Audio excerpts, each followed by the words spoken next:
Okay, so white people have said this time and time and time again. Okay, they said this with the '94 crime bill. They tried to hire more police in white neighborhoods.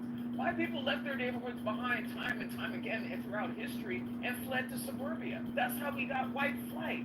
So what are you talking about? Yes, white Those flight master plan communities in America, okay, were created by white people to get the hell away from minorities. Yes, because white people believe that they were superior. Not because black people and minorities were innately violent. It's because they seen themselves as superior to those people, and they didn't want to be around them. And they were also afraid. They were also afraid. They were also afraid. They were also afraid. They were also afraid. Could they perhaps have been indifferent and just got tired of the bullshit?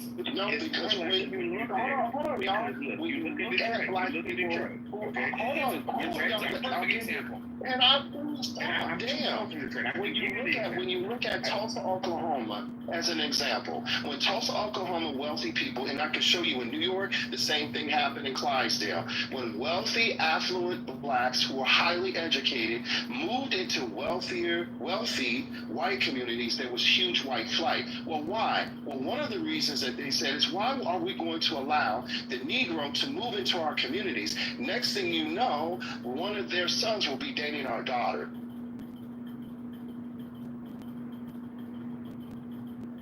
There's an entire study on it from New York Times that was done roughly about 50 years ago, where they went to all these middle class and affluent communities where black people were beginning to move into, and also they came back post 1970 and did the same thing. And this is what white people were saying, that we don't want to live there because our daughters will be marrying their sons. But see, the thing is, I think we have like wealthy Indians that their television would not still be in their living room when they got home.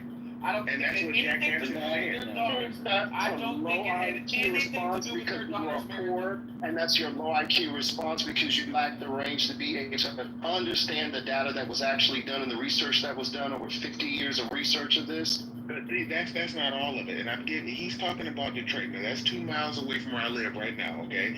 And so what you see happen was, okay, they had a city that was the wealthiest city in the United States, okay, and they had like these guys come up from the Great Migration, and it turned into a hellhole. And so like all the white people moved out of there. Detroit is like 90. Okay, this white person needs to speak for 1 second, and then you guys go back to arguing nonsense. Adams, MG, I'm out of here like Batman's underwear. You guys want to keep it open? Yeah, keep it up, JB. What's up? Alright, I'm out of here. Good night, everybody. JB, you know what I told? Good night, JB. JB, I'll be honest, you know, and we're going to talk about that TikTok shit tomorrow too, JB. I got you. But I told Mojo, until a lot of the original things are handled, you know, the original sins of America are handled, we're going to forever have to have these conversations, JB. I hate to say it, bro. Hey, hold on, JW, I'm using my white privilege. Can you respect my white privilege, please? Thank you. Yeah. Thank you, sir. I'm going to wet my ass with it. King, I love you like a fat kid loves cake. Adams, be well. MG, my favorite person. Good night, everybody. Good night, Jay. Now go ahead, JW. Good night, buddy. He's okay. Hey, but really, so build on that, because you were saying something that was kind of hitting to the truth right there. You were saying, like, you know, the people, I keep hearing you say about people who's coming from the South and coming to Detroit or Chicago or everywhere else they went in the Great Migration. But I don't think you're telling the other side of the story. They were trying to get away from black people. No, huh? We're talking about the black migration. What are you saying? They were following the white people that were trying to get away from them. That's what I'm trying to explain to you. White people leave and then black people follow. That's exactly what happens in America. Oh my gosh, Dr. Adams. What an insult. People had to leave the South. They were sharecropping. They were basically still enslaved. Okay? Yes, correct. Okay, I just want everybody to read. There's an area called Gangstown. Just one book. Gangstown, Illinois. And they had the whites that were living in Gangstown, Illinois, post 1970. And they had black people who were far more educated, that were far more wealthier in income than the whites that lived in this area. And they renamed that thing Pars Aber or whatever. But these white people said, hey, why are you leaving? Why did you leave the area? They said, hey, the Negroes are moving in. Said, well, these Negroes are way more educated, have more money than you guys. They're moving into this area because they can get a better house, more land than they could in the town center area. They said, yeah, well, we don't want to live amongst them because next thing you know, our daughters will be bringing their sons home. So this had nothing to do with like poor blacks moving into uneducated poor blacks moving into a working class or middle class white community, and they had to run and bringing their violence and degeneracy. These were educated. Many times these were educated affluent black people moving into the area. Hold on a second. Hey, yo, guys, how are we going to talk at the same time? We have an audience. Please, let's respect the audience and let's get some decorum, man. Who want to jump in there? Go ahead, man.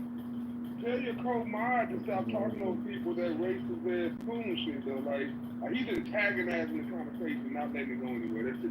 How am I antagonizing the conversation? I'm simply pointing out that white people leave certain places when black people move in. And when the white people leave, the black people tear up the freaking neighborhood. Well, so now the white people are gone. Why is the neighborhood torn to shit? Well, maybe that's why they left. Everything isn't like Compton, Dr. Adams. I'll be moved out of this neighborhood. Now, how about that? You just don't want to be around people that you're uncomfortable with. And that's whether you're black or white. If a bunch of raggedy-ass black people came living next door to me, I would be fucking moving. That's just life. What are you talking about? Yeah, no, here's what happened. I'll give you an example. Howard Stern tells this story, right? The neighborhood that he grew up in, it was predominantly a white Jewish community. And when black people began to move in, he noticed that the whites began to move out, right? See, he said they were racist.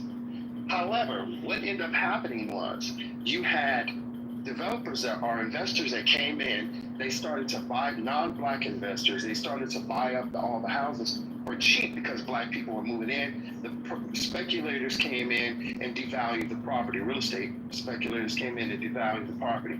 That allowed for investors to come in, buy up the houses, and then rent them out for cheap to poor black people. Rent them out for premium to poor black people, gouge poor black people, but not actually fix up the property. So now they become slum landlords. And then what ends up happening is that the city shifts the resources, right? The city resources from that community, and they shift them to white communities. So they stop fixing up the streets, they stop fixing street signs, they allow potholes to arise. City services become dilapidated, trash is late, so trash picks up over a course of weeks, and it becomes a bona fide slum. And this is what he witnessed, because when his parents moved to the area, it was a predominantly white Jewish area, and it was pristine, clean, all of that. But as soon as they did what they did by buying up the homes and then renting them out and not taking care of the property, and then devaluing the property, and then city services then is essentially cut off from that community, over time it turns into a slum. Well, or maybe the city got tired of putting good money after bad. Why am I going to allocate funds over to a Hey, yo, abracadabra, please let Dr. Adams. Hold on a second, y'all. Because the thing is, if he's so wrong, why not let him finish? I'm led to believe that what he's saying has validity because you're triggered. He lets you speak, and every time he begins to speak, you talk over him. So if he's wrong, let him be wrong. The truth will be there when he gets back. Dr. Adams, please. So why should the city continue to throw money into districts, good money after bad? If you have certain districts that are occupied by certain groups of people that are tearing that motherfucker up, okay, if the city puts a bench, then somebody's knuckleheaded teenager comes behind it with a spray can and freaking graffitis it. Okay, this is the type of shit that people don't listen to, where city starts looking at their expenditure regardless of who lives there and says, hey, it's a useless cost to keep dumping money into a place that the people who live there treat like a dump. Let me ask you a question, Dr. Adams. Have you heard of the black tax? So the black tax is essentially of the mechanisms around the black taxes where, as an example, when black people, wealthy black people would move into a suburb with middle or upper middle class whites, and then whites would flee, city services were cut off from that community. So now black Americans are forced to pay their property tax, to which their property tax dollars are being diverted to white neighborhoods and white communities. And then black people are forced to raise money collectively in terms of their community to pay for city services, like fixing up the roads, payment of the roads, fixing light fixtures, fixing the stoplights and things like that, because city services have cut off because the city council members don't see black people as human, and so therefore they don't see the need to fix the roads and help maintain that community by using the property tax dollars that those people are paying. And in fact, they're so racist, they take those black dollars and they divert those black property tax dollars to white neighborhoods. They don't fix the schools, so then black people are forced to either fix the schools themselves or put their kids in private schools. So you had situations where you had communities that were 96% black,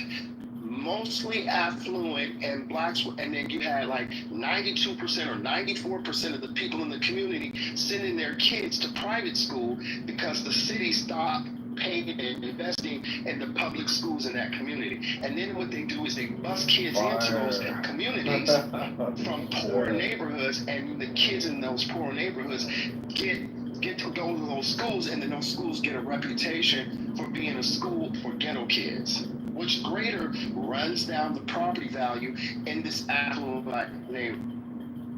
Well, which is why the white people who live around those private schools and the public schools that those black kids are bused to, those white people are slowly starting to move again. So let's see what happens in another 25 years. This has been going on for 50 years. Chill, man. Yo, Adams, man, why are you letting this guy off the hook so easy, man? Why aren't we talking about the Democrats, being against school choice?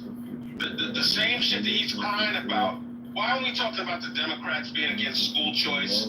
Why aren't we talking about the fact that these Democratic-run cities are shitholes with like single digit, literacy rates and shit like that? Fucking Chicago, every public office of consequence is held by a black person. And let's look what the fuck is going on out there. The shit it's really, Lightfoot before this current mayor, fiasco after fucking fiasco. The shit is like, and then, of course, it's going to be, let's blame the white man. Everything's the white man's fault. America's racist as fuck, but we're going to depend on the racist America to teach our kids.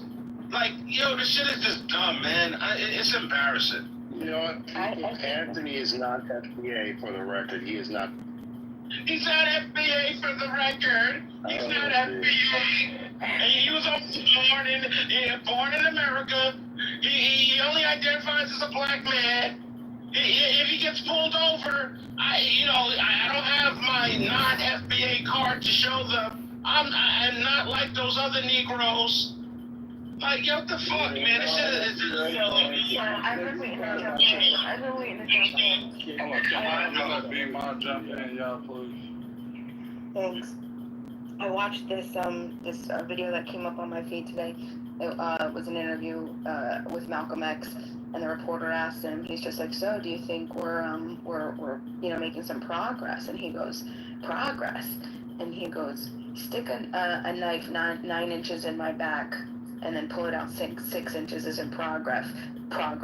Pulling it out completely isn't progress. What's progress is when you pull it out and you allow the wound to heal, and we still have the knife in the back, denying that it's there." And I thought that was interesting, because that's kind of how I feel. That's exact. I am so surprised that nothing has changed in however many years, because that's exactly how I'd still explain it. I think we have a system, right, that's no longer de jure, but it's de facto, of what so many years of propping up one community while pushing another community down. And then we want to think, like, we're against like something like reparations. You know, I understand the language is frustrating. Some people will say, oh, well, you caused it. You know, if a Black American is telling you caused this, you should. That could be frustrating for white people, right? Because I didn't cause it, and then they get this sort of fatigue, like this. You know what? I'm not even gonna deal with this. You think that I caused it? I didn't do. I'm just living my own life. I'm not gonna fucking help you, right? And that's what I see that happens a lot when I try to talk to reparations about to people. But I wanna just give an invitation out. You know, reparations. You don't have to have. You don't have to. There's no. You don't have to take responsibility for the harm that you didn't cause. That's not fuck that, right? You didn't cause it, no problem. But where you are responsible is what's happening right now. Where is the knife right now? We have a cyclical system that is we have like this. It's impossible. You know, we were just talking about like just housing. We could talk about how housing discrimination and redlining moves into how the schools are not going to be. We're going to have underfunded schools. 30 seconds, man. We're going to have the school to prison pipeline. That's going to lead to more over policing. That's going to lead to more unjust sentencing, right? Shit with the criminal justice system. 50 to 80% of Black Americans being taken off juries, right? How are you supposed to 20% more harsher sentencing than white Americans with the same exact background? Then of course, if you have unjust sentencing, worse background, you're going to have less economic opportunity. You're going to have less money to do things. You're going to have worse health disparities. There's going to and more economic disenfranchisement. And then it's just going to continue to cycle and cycle and cycle. So my final plea is, if you're a white American, I'm not talking about Black Americans, because no offense, and this is just mathematical, you don't have any say in the system that is the white America, okay? You don't matter. You're not making the decisions. Mathematically. I'm gonna And let her land. I got you. Shout out to the Jones Plantation. She just keeps on learning, dog. She landing it. Right. I'm trying. Black Americans, you don't have any say voting. Mathematically speaking, plurality rules, the way that voting happens, it doesn't happen. It's completely on the majority, the dominant power in society, and that's white Americans. If you're a white person and you vote, you have a moral responsibility to fix this and to repair it, because you're walking in it and you're benefiting from it today. It doesn't have to do with your ancestors. So fucking just pass it and stop being emotionally neutral. All right, cool story. Yeah, so, you know, it's ironic to me that, like, this young lady is talking about Malcolm X. You know, like, you know, here's the truth of the matter. It will never be enough. People will never be satisfied. If they said tomorrow, okay, $1 trillion, it still wouldn't be enough. I mean, it's like... What do you base that on? Bro, because right now... Are you saying, like, psychologically Black Americans it's impossible that they're going to be able to watch it down? Hey, guys, we've got one mic pulse here. Can you hear me okay? Yeah, we hear you. Thanks, man. Appreciate it.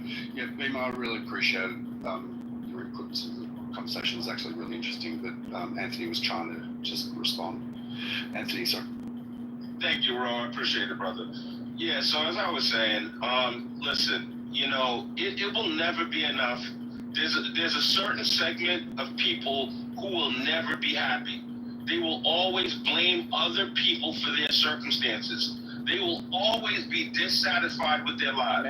When you have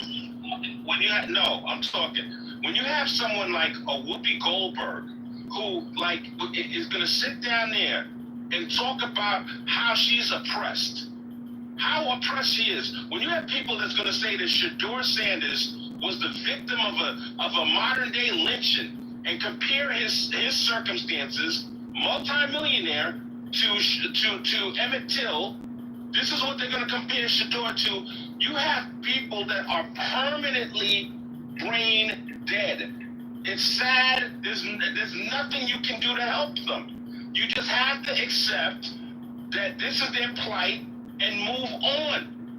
I don't expect Let him finish. Let him finish, JW. I gotta ask him a question. JW, I got you. As soon as he Okay, finishes, yeah. ask him the question. Go ahead, Anthony. Go. Thank you, man. It's lucky I'm driving, bro. It really is. So listen, JW, come on, man. Come on, man. We trying to have a good discussion, man. Come on, man, brother. Come on, Anthony. Go.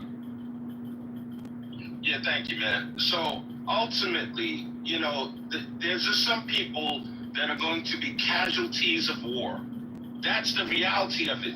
They're just stuck, and there's nothing you're going to be able to do to help them. They're not even going to be a part of the conversation. They're perpetual losers. This is their starting point. I'm gonna land right. JW, you got a question? Hold on 1 second, young JW, you got a question? Do you think that No, this is a completely unhinged person who has disdain for foundational Black Americans. A lot of people who are non-FBA, they grew up in households who were very xenophobic towards us, that already looked at us as inferior. And so when they grow up, they get on platforms and they spew their hatred from our particular ethnic group, and they think because they have U melanin, high concentrations of U melanin, that somehow gives them the right to attack my community, my ethnic group, or because they were teased as children, like a lot of Caribbeans and Africans were teased by Black Americans and others. They grew up with this resentment towards us, so anytime they get an opportunity to attack my ethnic group, they will do so, and they do it again under the guise of, hey, I have high concentrations of U melanin, so I can do that. I just wanted to respond to Anthony real quick. You know, I appreciate your response, but it's a non sequitur. It's a straw man. You didn't address what I'm actually saying. You're saying, oh yeah, there's always gonna be people that are gonna be, you know, it's never gonna be enough. Those people, it doesn't matter whether they're there, because it doesn't logically invalidate the moral obligation to repair what is the measurable harm that is in the system that we live in. Okay, so it doesn't matter. They're going to exist, and also the last bit, they're human beings. They're going to die off, and it's up to us, right, the new generation, to provide opportunity and to repair that real measurable harm today. Remember, and I just said that, and it's intergenerational. Right. Can I maybe offer something? Yeah, thanks. I'm just listening with an open mind. I don't see that either of you are wrong. I don't see that either of you are actually right. I'm sure there's actually some middle ground that regardless of who you are, this conversation, this dialogue could actually find a middle ground and say, you know what, you're right, Anthony, or you know what, you're right, Beamer. Try and find where that middle ground might be, and we might be able to get it like a progressive conversation going here. What are your thoughts? But Anthony's unhinged because he doesn't even qualify for reparation. Yes, so Bima, as it stands right now, right, I fundamentally am opposed to reparations. I don't see like any kind of middle ground where you and I are going to meet and have a better understanding, right? And for the record, I've been married to a so-called FBA woman for 20 years. Our household will benefit if there weren't any reparations to be given. All right. Now, this idea that people need to be paid for past harm, that they need to be paid for slavery and they were never slaves, and they need to be paid by people who never owned slaves. It's offensive. It's offensive. What people need to do is to move on. I know multiple people that never graduated high school, and they're 7 figures. I know one person's actually 8 figures deep, never graduated high school, and he's Black. How is the system so stacked against him? That story is not supposed to be possible. The way you guys describe America is as though it's some kind of caste system. Your destiny is predetermined. You are stuck. Hang on, this is your... Anthony, I want to ask you, can you steel man her position?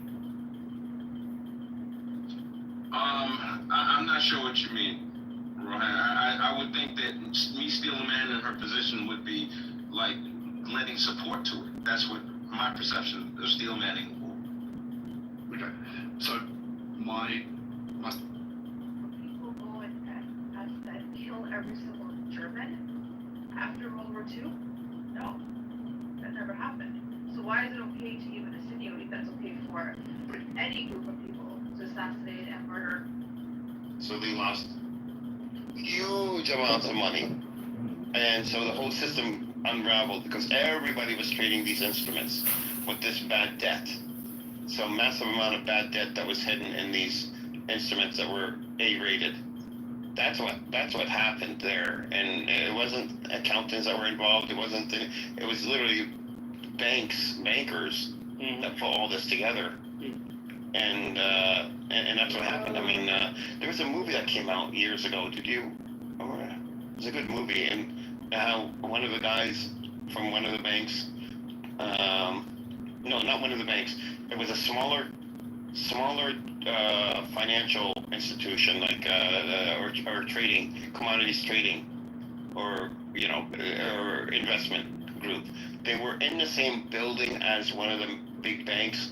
One guy came in and thought he was in the wrong office, and he mentioned something, and then realized he was in the wrong office, and then he left. And one of the guys, and this was like a 6 or 8 man operation, and the guy that came in was going to like Lehman Brothers, or I don't know, one of the major banks that was in the building. But anyways, he left, and it sparked the interest of one of the guys that was there, and he started doing some digging, and then he actually went down to like Florida and realized like these strippers, literally strippers, were owning 5 or 6 homes each. And then he unraveled the whole thing, and then it started creeping out. And then like Lehman Brothers, I think Lehman Brothers was in the movie, where the president or the CEO, they didn't know about any of this stuff. They had no idea.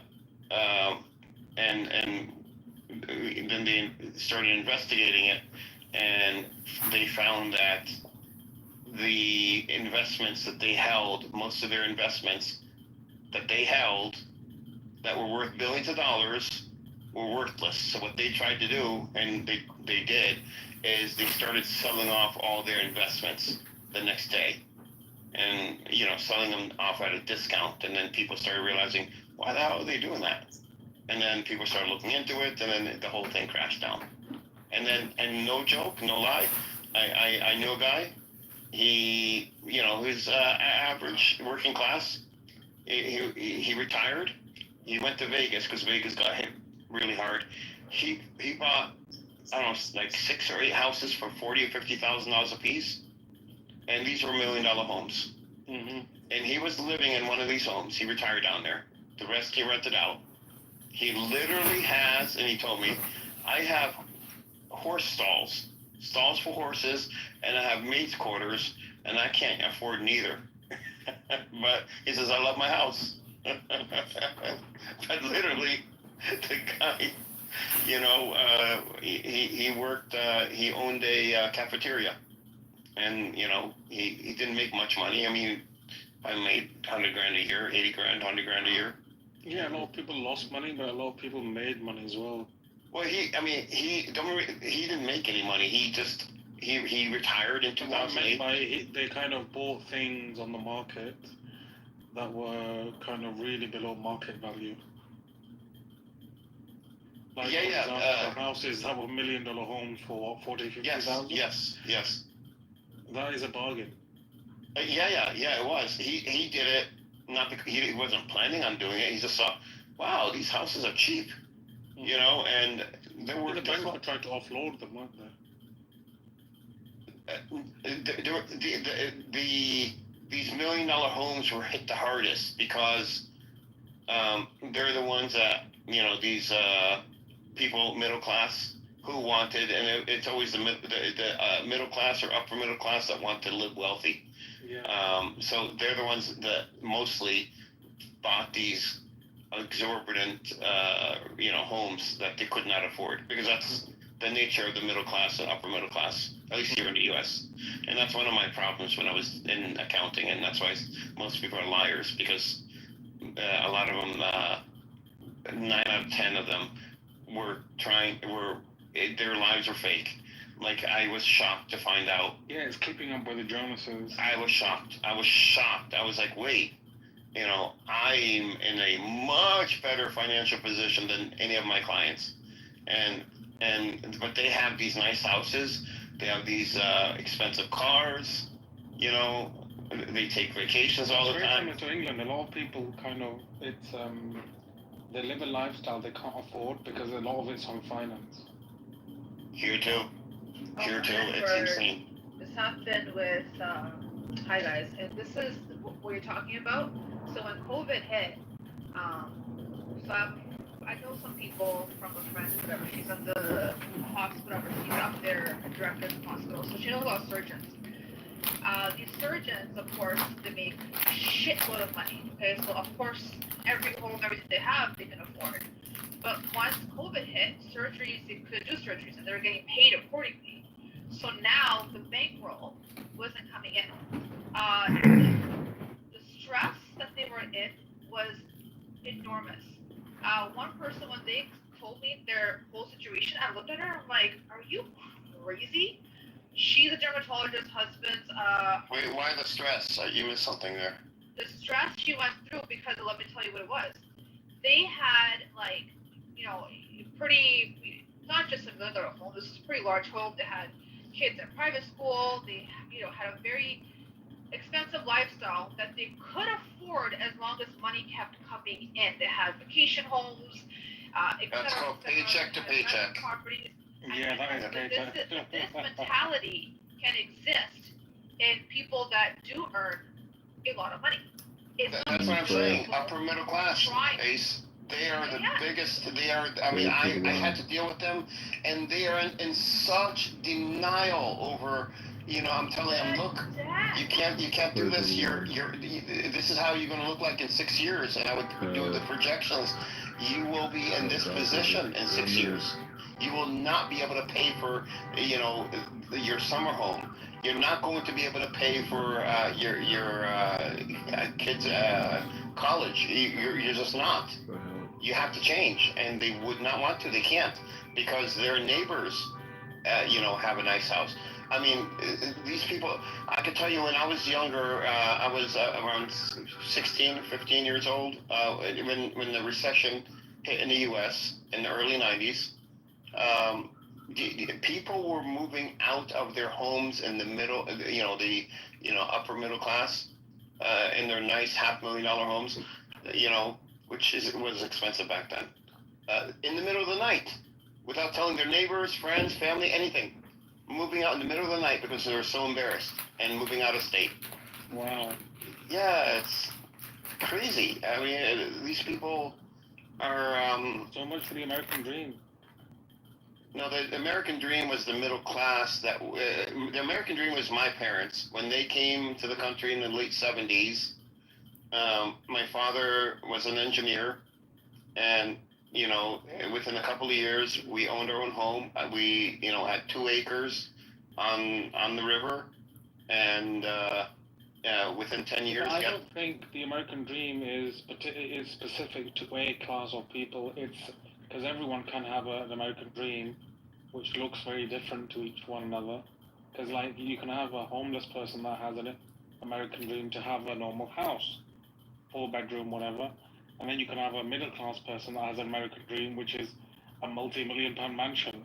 It's still the American dream. Yeah, but guys, hold on. The American dream is what it is what, I agree with you in general, but what it is you can attain things where in other countries it seems unattainable. Not that you're able to earn more income, it's the fact that the amount of leverage and amount of money that gets lumped to you.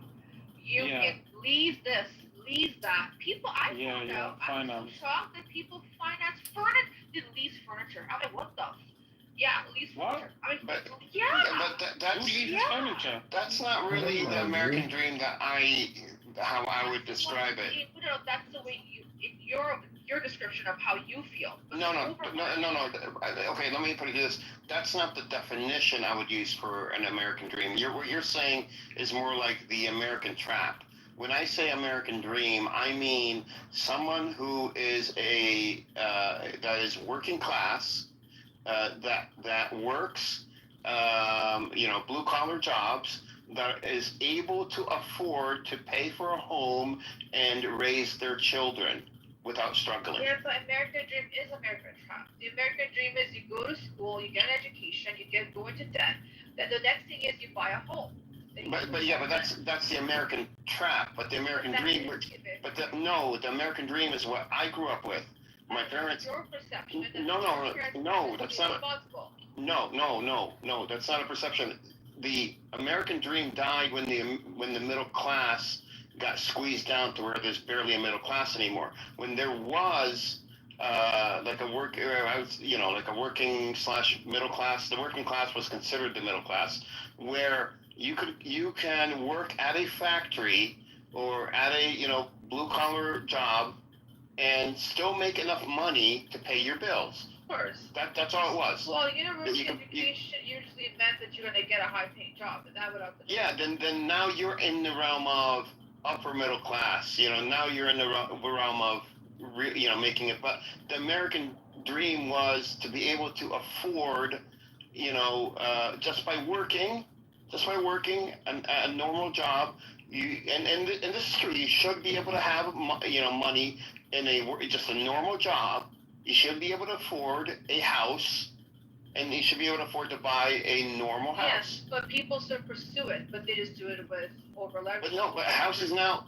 So, but up until 2000 or so, houses, like my cousins and my family, we all bought our homes between $80,000 and $110,000, which is a 4-bedroom house. Years ago. Now it's the same house. Their houses, everybody's houses, is over $500,000. That's the same exact house. Spot for 110 these days. No, that's what I'm saying. So, the American dream is gone. Yeah, but hold on, Edward. Now it's the American trap. In 20 years, it's not going to be worth even more.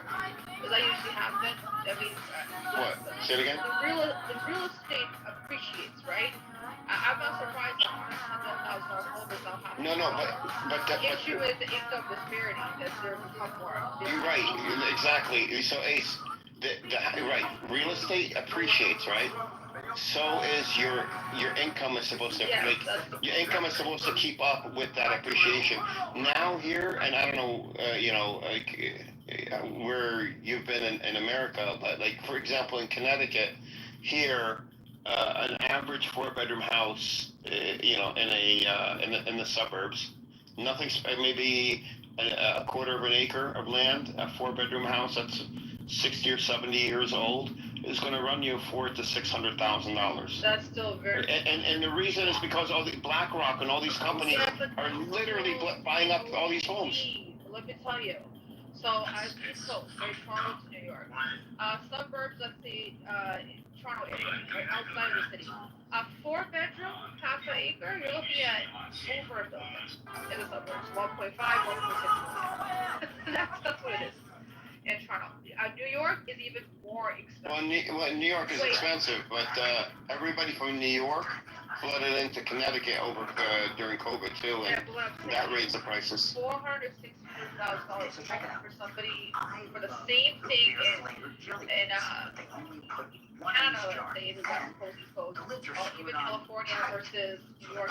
They're gonna say that's well, okay, but in New York, you're getting paid double. It's not expensive. It's ridiculous.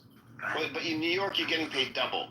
Now, it is expensive still in New York, but you're getting paid double. I know this because here in Connecticut, Fairfield County, where I grew up, everybody worked in New York. They got paid twice as much and came back to Connecticut to buy their homes. Yeah, that's where they live. That works for them. But if they're living in New York City, getting paid double doesn't do anything because of how expensive it is. Yeah, same thing. It's not proportional. The same thing here in Connecticut. It's not proportional. It's not proportional anywhere. You can't be a factory worker, and this is where I say the system has failed. If you can't be a factory worker, I use the word factory worker to mean all blue collar jobs, right? And be able to buy a house, then the economic system that we're using is not working. White collar can't even do that now. Let's just keep that. I know. Right, exactly. It's insane.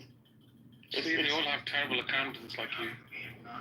No, I was good. You got the right. I dealt with truckers, by the way, General, mostly. Mm-hmm. They were decent truckers. Business, Owner operators. Yeah. Within the last 6 months, I was just generally looking for property in the U.S., in particular Texas. I mean, Texas has some cheap property, like it's of a good standard. Like it's basically a mansion, and you can get it for less than $500,000. Yeah. Where though? Like, are you in the middle of nowhere, or in Texas? No, they were like new communities, the new builds. Yeah, Texas is cheaper. Well, Texas is cheaper. Guys, the real estate's on sale across the board. People right now, it's a buyer's market. It's a buyer. Oh yes. Not in the U.S. What do you mean? Yeah, it is. Look at it. No, it can't be. I would have heard about this. It is. I know this for a fact. It's a buyer's market. It's not a seller's market. Look at how long properties stay on. Like, it takes forever to sell a property. You're not even getting. Where are you looking? Here in Connecticut, the people are getting into bidding wars on houses, no matter where you go. I'm talking about major metropolis. Look at Cali. People are. Do you know how many people have had to undersell their mansions? Way undersell their fucking houses. Huge. Look at the Florida condos in Florida. Well, I wish Connecticut would come down, because I want to. Look at New York. Look at New Jersey. Oh, look at Canada as well. Like, I know this for a fact. Well, New Jersey doesn't count. No, New Jersey is a shithole, so that doesn't count. New York, I can understand why it's expensive. It's always been expensive in New York. Right now, for real estate, it's actually a good time if Make people no got claims funds about to that. purchase. It's not a good time. So, I wish I could, things would go down here where I am. It's just not, even in the surrounding towns I'm looking at, and it's like, you might find 5 or 10 houses on the market. Supply issue, isn't it? A major supply issue. And the crazy thing is, why don't you fucking build new houses then? Because they don't Why have don't you build a house then? Do you not understand the permission? That's the biggest Oh, problem really? with construction business and builders. The amount of loopholes, oh my god, how many loopholes, when you jump so many hoops and shit you have to go through to get so many permits approved from whichever county, city, whatever. It's bizarre. And all the other issue is, like COVID and whatnot, yeah, interest rates are low, then it spiked up, then the cost of clearing that loan, borrowing, and then some builders pre-sale, some don't. That's the problem, and that's why they don't. So, General, you asked what and welcome, Luna, welcome. If you're gonna have a builder build 500 or 1,000 homes, they are taking on a huge risk. If they can only sell 80% of them, they might go bust.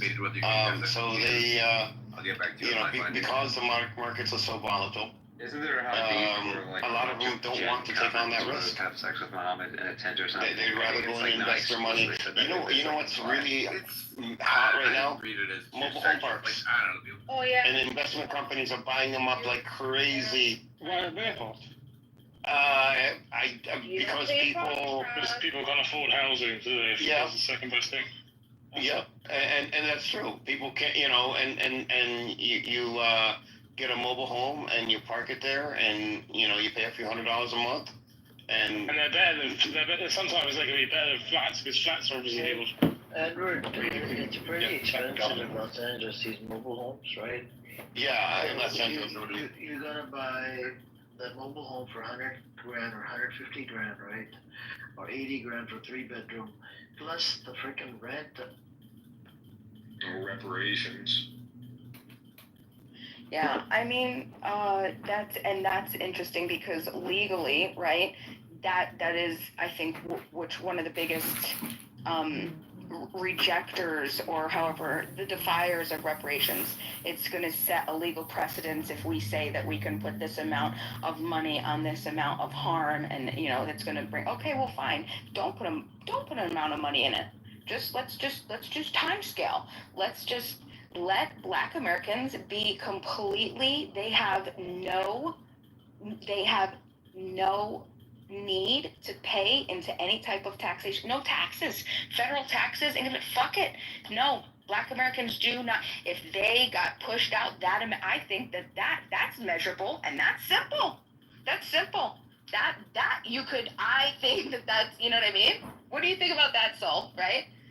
We could quantify that because that's something that's quantifiable and it's measurable. Boom.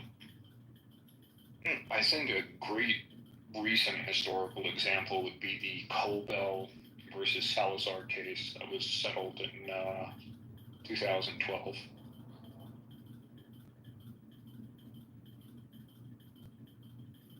Do you want to elaborate? I'm not familiar with that. Go on. It was a federal case with the about 500,000 Native American recipients for land mismanagement, for land lease payments, another mineral extraction, and I believe the total case ended up being something like $3.4 billion in reparations, which for 500,000 people was between $1,000 to $2,000 for land mismanagement from 1887 to the present.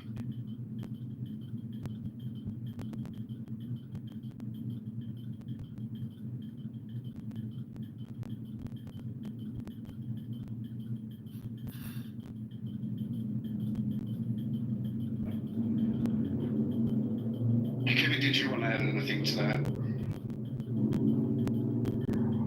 Oh no, I'm just really listening. Yeah, okay. Dominic and Jack Griffith, welcome to the stage. What's going on? I'm against reparations. So am I. Me too. Oh. All right. Let's get it on. Yeah, to the person in the chat that said, hey, what about the Jews and the Japanese that got their reparations? Well, the Jews got their reparations from Germany, and that's Germany's business, how they settled that. The Japanese got reparations from the U.S., but it was the actual internees that got the reparations. And so in 1988, that was paid out at $20,000 per internee. So, if you could show me somebody that was a slave and show me somebody that was a slave owner, I think you'd have a really good case for reparations there. But since I wasn't a slave owner and you're not a slave, stay out of my pocket. Hey, I'm curious, Mojo, was that for false imprisonment? The American Japanese. Do you remember? I would I would say that it was for the fact that they were citizens and they were detained and not allowed due process. Yeah. Okay. So that's sort of recall. So Roger, you're only in support of the support of theft in your pockets when you're okay with it. Well, that's an interesting thing to say. It's totally took out of context what I said, but I don't know if that's a listening skill problem or Probably. if you just have. Well, this is my thing. Yeah. You said stay out of my pockets. So my point is, right? Yeah, stay out of my pockets. Right. Reparations would be done through what, likely? Well, first of all, if taxation is the answer. Taxation. So taxation, well, right? Hold Do you support taxation? That was my point. Jesus Christ. Okay. Have you taken your medication tonight? Because I'm happy to have a conversation with a medicated B-Master, but an unmedicated one, I'm not ready. our taxes go to bullshit anyways. That's a low blow, Roger. Do you want to respond though, or you just want to deflect? I don't even know what you said. You were busy speaking while I was speaking. So you said, stay out of my pockets. I'm against reparations. The idea is likely reparations are gonna. Can you please just let him finish? Go ahead, You- Roger. He was literally letting her finish. Maybe go ahead. And pockets, we're not talking about you. I was gonna say, like, what the fuck is going on? Yeah, okay. Mojo doesn't want to get inside pockets, as far as we're aware at this point. Beamer, yeah, okay. Beamer. Wait, hold on to the person in the chat that said this conversation is taking a bad turn. Why is it taking a bad turn if there's people that are pro and anti reparations? Why is that a bad turn? Because you're being rude when you're talking to people and calling people names. And that's. Who did I call a name? Who did I call a name? Roger, you fucking retard. Who did I call a name? I'm not going to go into back and forth with you. You just turn the vibe of this conversation totally to a different way, and I'm just commenting on that. Okay, so Lauren. I'm saying you did, okay? That's it. Who did I call a name? It was an inference about me taking my meds, I think. Did I call you something outside of your name? What difference does it make if it's a name or the other words that you said that were insulting? I don't speak to people without their medication. Come on, man. Well, you don't need to be told that that's bullshit. Got it. So you think it's okay for her to interrupt me, and for me to say that I'm willing to have a conversation if she can have some fucking self-control? You think that I'm the problematic one in that situation? I don't need to defend that woman. She can speak for herself. So, you know, this is a back and forth. This is a back and forth platform. People sometimes interrupt, but they don't. Oh, you're correct. I have no idea what this platform is all about. Please school me on what this platform is all about, Lauren. You must be the OG. He's being gentleman. Lauren, it's okay. I appreciate it. I was being. I might have got a little excited, but thank you. I appreciate you, Lauren. I want to hear what she got to say. I think she was going somewhere. I'm down with it too. I think she was also going somewhere. But I want to point out, I'm also against reparations.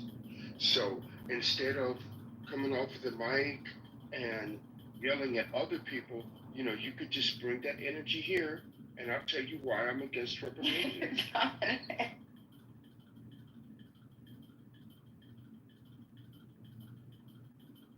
So I always wondered, when it comes to reparations, like when it comes to the justification of it, like why people do it, it's because of their ancestors that suffered. I always wondered that because when my mom passed away, I sued the fuck out of the doctor's office because they neglected a lot of things that came to her health.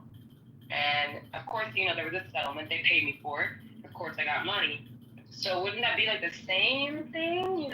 Your family suffered for some shit, so you're trying to get some compensation for it. I always thought that was, interesting that people will sue because their kid died somewhere, somehow, but getting reparations because your ancestors went through shit is different, so. So how far back can we go on this reparations thing? Can descendants of the Moors kindly give me some money for what they did to my people in Portugal? I mean, I think if you got a case, Roger, you better get that money, bro. Yeah, are there a bunch of those ancestors that are complaining with evidence that there's a lot of negative things that are happening in society, and they're disproportionately being affected, and they're asking for help? I think that would be, but obviously that's another deflection. Not a deflection at all. My people had blonde hair and blue eye until the Moors came through Portugal. And so, I mean, I think I have a legitimate grievance. The reason I don't complain about it, though, is because there's nothing that I can do about it. And there's nobody still living today that was part of that shenanigans that I would be able to file a suit against. This idea that we're supposed to file a grievance after the fact, it's fucking weird. Yeah, I you hope motherfuckers are just so foul that y'all don't want to see black people with nothing. Hold on. Why somebody would speak over me is fucking crazy. This is in Portugal. Oh, okay, so you're anti-Portuguese. Great. What a big... It's funny how you guys don't want to hear other opinions. Like, it's hilarious. I'll just go back on mute and I'll let you guys talk over each other. Fun. Well, let's be real. Every single ethnicity on this earth has either been enslaved or has owned slaves. If black Americans are to get reparations for slavery, what about the white people who died in the Civil War to end slavery? Shouldn't they also get reparations? And furthermore, where is this money coming from? It's coming from taxes. Who pays taxes? Me. So I have to pay you for work that you've never done? That's ridiculous. This whole idea of Dominic, hold on one second. I agree with you, but I want to take it to the extreme. I want to understand why we don't get a lawyer to represent the alligators and the crocodiles and say that the exploitation of dead dinosaurs in the form of oil, that there should be reparations paid to alligators and crocodiles. I think it's unjust. And it's Another deflection. Yeah, all of it is reflection. When it comes to black people, you make mockery, but white people right now are benefiting from free labor all the way back. But you don't have a problem. I don't want to pay white people reparations. But you still getting. But why? I don't want to pay white people reparations. So should Jews still be getting money? I don't want to pay white people reparations. Well, I just asked you a question. Should we still be sending money to Israel? I'm against foreign aid. That's moving. Hold on. No, Dominique, hold on. He asked me a question. Okay. I'm against foreign aid. So go. So we shouldn't be giving them zero, right? I don't want to give any country, any corporation. No, I asked you a specific question. I'm going to be very specific. I don't want to give any company, any corporation, or any individual money. I don't think that I don't care what their grievance is unless it's something. If they're alive and the offender is alive, then take it into a court of law, fight your fight, and get your money. But if you know how America was established. So you know. Yeah, I do now. You know how America was established. It was established by terrorists, and the terrorism that black people experience from white folks. You're benefiting from that free labor, and not only Jim Crow stuff, redlining, and even to this very day, we're still talking about race and equity because you all had a head start based on free labor.